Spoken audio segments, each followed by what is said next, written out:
안녕하세요 여러분. 이번 주도 행복하게 잘 지내셨나요? 가정의 달 5월도 이제 2주밖에 안 남았어요. 바로 얼마 전에 어린이날이라고 목사님이 말씀 묵상에서 이야기했던 것 같은데 5월도 벌써 다 지나가 버렸네요. 목사님은 정말 시간이 빨리 지나가는 것 같은데 우리 친구들도 같은 생각일까? 시간이 너무 안 간다 이렇게 생각하는 친구들이 더 많을래나요? 다른 건 몰라도 이 코로나가 빨리 지나갔으면 좋겠어요.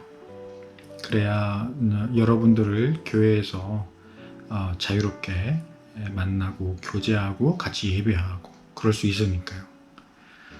자, 그럼 오늘도 하나님의 말씀 가지고 함께 말씀 묵상 시작해 보도록 할까요? 오늘은 다른 날보다 말씀 내용이 조금 어려울 수도 있으니까 여러분들 주의 깊게 잘 들어봤으면 좋겠어요. 자, 오늘 함께 나눌 말씀은 이사야서 40장 3절에서 예언에 대한 구약의 말씀을 보고요. 그리고 마태복음 3장 1절부터 3절에서 성취에 관한 신약의 말씀 함께 나눠보도록 하겠습니다. 구약의 말씀부터 먼저 읽어볼까요? 이사야서 40장 3절 말씀 여러분도 같이 읽었으면 좋겠습니다. 외치는 자의 소리여 이르되 너희는 광야에서 여호와의 길을 예비하라. 사막에서 우리 하나님의 대로를 평탄하게 하라. 아멘. 이번에는 신약에서 마태복음 3장 1절부터 3절까지 말씀입니다. 그때에 세례 요한이 이르러 유대 광야에서 전파하여 말하되 회개하라 천국이 가까이 왔느니라 하였으니 그는 선지자 이사야를 통하여 말씀하신 자라. 일렀으되 광야에 외치는 자의 소리가 있어 이르되 너희는 주의 길을 준비하라 그가 오실 길을 곧게 하라 하였느니라. 아멘. 오늘도 구약 성경은 이사야 선지자를 통해서 하나님이 주신 말씀을 같이 묵상할 건데요. 이사야 선지자 때 유대인들은 아주 이상한 믿음이 있었어요. 하나님께서 자기들을 하나님의 백성으로 택해 주셨기 때문에 자기들이 조금 잘못을 해도 하나님이 약속하신 것이 있어 자기들을 결코 망하게 하지 않으실 것이라고 하는 믿음이었어요. 이 믿음은 하나님께서 다윗에게 사무엘하 7장 16절에서 하신 말씀 때문인데요. 네 집과 네 나라가 내 앞에서 영원히 보존되고 네 왕위가 영원히 견고하리라 라고 말씀하셨거든요. 하나님께서 다윗에게 이렇게 말씀하신 것은 다윗이 그만큼 하나님의 마음을 잘 이해했던 사람이었고 또 하나님의 말씀을 따라서 예배를 중히 여기면서 또 자기의 백성들에게 이것이 얼마나 소중한 일인지에 대해서 잘 가르쳐 왔고 모범이 되었고 또 그 백성들과 함께 하나님을 예배하는 일을 정말 성실하게 기쁨으로 그렇게 살아갔기 때문이에요. 다윗만큼 하나님을 사랑한 사람이 있을까 싶을 정도로 그는 하나님을 마음 깊이 사랑했어요. 그래서 하나님께서 결심하신 것이 있어요.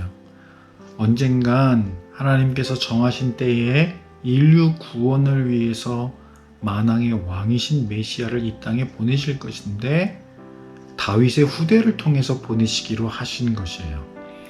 그러므로 하나님이 약속하신 네 집과 네 나라가 하나님 앞에서 영원히 보존되고 네 왕위가 영원히 무너지지 않을 것이라는 말씀은 유대 나라가 영원히 보존된다는 말이 아니고 다윗을 통해 모델로 세우신 하나님의 나라가 영원히 보존될 것이라는 말이에요. 그리고 네 왕위가 영원히 견고할 것이라는 말은 다윗의 후대를 통해서 하나님 나라의 왕이 오실 것이라는 이야기, 즉 메시아가 다윗의 후손 가운데 오실 것이라는 약속의 말씀이었던 거예요. 이 사실을 착각한 유대 사람들은 이 약속대로 유대 나라가 적군들에 의해서 결코 멸망하지 않을 것이라고 잘못 생각하고 믿었어요. 그들은 다윗처럼 하나님을 사랑한 사람들이 아니에요. 오히려 우상에게 절하기를 즐겨했고 하나님의 백성들이라고 말할 수 없을 정도로 타락한 삶을 살았던 사람들이었죠. 오랫동안 참으시던 하나님은 이들에게 더 이상 기회를 주지 않기로 하셨어요. 자신들의 죄에 대해 이들이 결코 깨닫지 못할 지경이 되어버렸다. 이 나라가 멸망당하고 비참한 포로 생활을 하기 전에는 이들이 결코 깨닫지 못할 것이다 라는 거예요. 그럼에도 불구하고 이들이 이렇게 살아갔음에도 불구하고 하나님은 이들을 포기하지 않기로 결정하셨어요. 이들이 잘못을 깨닫고 돌이킨 후에는 회복시켜 주시겠다고 약속하세요. 약속된 시간 70년이 지나고 나면 포로로 잡혀간 바벨론 땅에서 다시 이스라엘 땅으로 돌아올 수 있도록 해주시겠다는 거예요. 오늘 구약의 본문에서 외치는 자의 소리는 바로 이 회복의 메시지를 말해요. 포로 생활을 하던 바벨론에서 떠나서 자유한 자로서 이 땅에 다시 돌아올 것이다. 그리고 하나님을 예배할 것이다. 라고 하는 바로 이 메시지죠. 그런데 이 메시지를 누가 외치는지는 이때는 알 수가 없었어요. 실제로 바벨론으로부터 유대 백성들이 돌아올 때에도 누가 이런 외침을 했는지 알 수 없었죠. 그러나 그거를 예수님 때가 되어서 알 수 있게 되었어요. 그게 바로 마태복음 3장 1절에 나오는 세례 요한이라고 하는 사람이에요. 그는 마태복음 3장 2절에서처럼 회개하라 천국이 가까이 왔느니라 라고 외쳤어요. 하나님의 명령하심을 따라서요. 그리고는 그가 이사야서 40장 3절을 직접 인용해서 외쳤어요. 광야에 외치는 자의 소리가 있어 이르되 너희는 주의 길을 예비하라. 그가 오실 길을 곧게 하라고요. 그러자 예수님 때의 사악한 종교 지도자들이 세례 요한에게 물었어요. 네가 구약 성경에서 예언된 메시아냐? 그러자 세례 요한이 이야기했죠. 야, 이 바보야. 말씀을 똑바로 들어라. 나는 광야에서 외치는 자일 뿐이다. 내가 이사야서에서 주신 말씀을 인용해 줬잖냐. 주님이 오실 것이니 준비하라고. 그가 오실 길을 곧게 하라고. 그는 왕이시라고.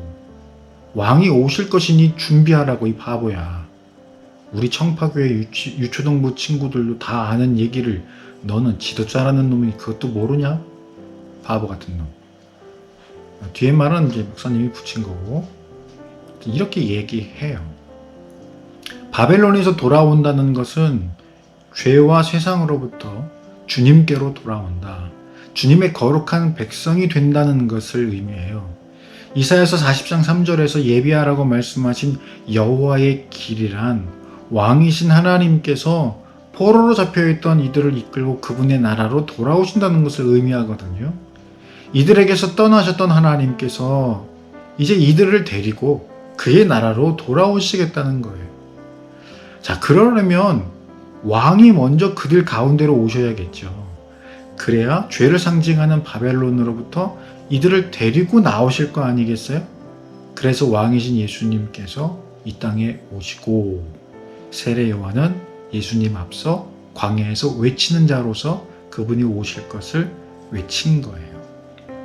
사랑하는 우리 유초동부 여러분, 그리고 방송을 보시는 선생님들을 비롯한 모든 분들, 이처럼 예수님은 우리를 죄로부터 하나님의 나라로 이끌고 오시기 위해, 초대하시기 위해 이 땅에 오셨어요. 우리를 하나님의 나라로 이끌고 가실 왕으로 오셨어요. 그렇기 때문에 우리는 예수님을 따라가야 해요.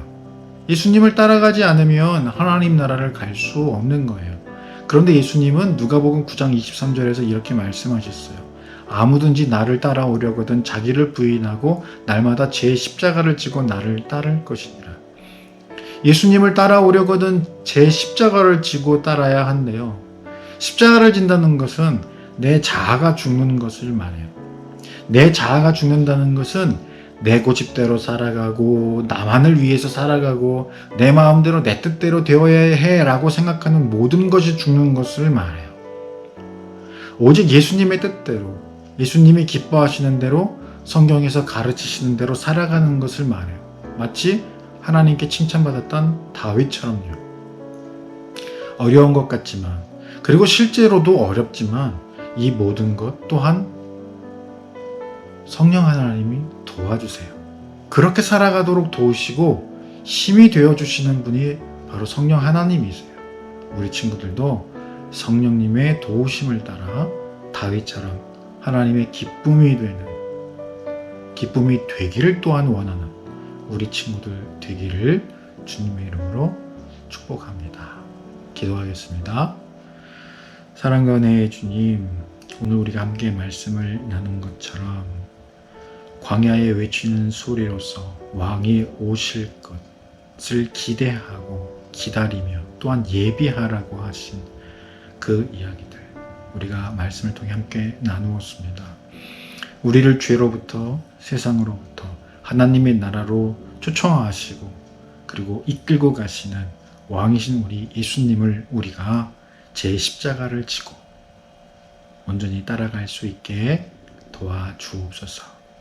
그렇게 힘이 되어주시는 성령 하나님을 기대하며 하나님의 기쁨 되어 살아가는 우리 모두가 되게 도와주옵소서. 예수님 이름으로 기도합니다. 아멘. 고맙습니다. 오늘도 함께 해주셔서 너무 고맙고요. 우리 다음 시간에 또 만날게요. 안녕.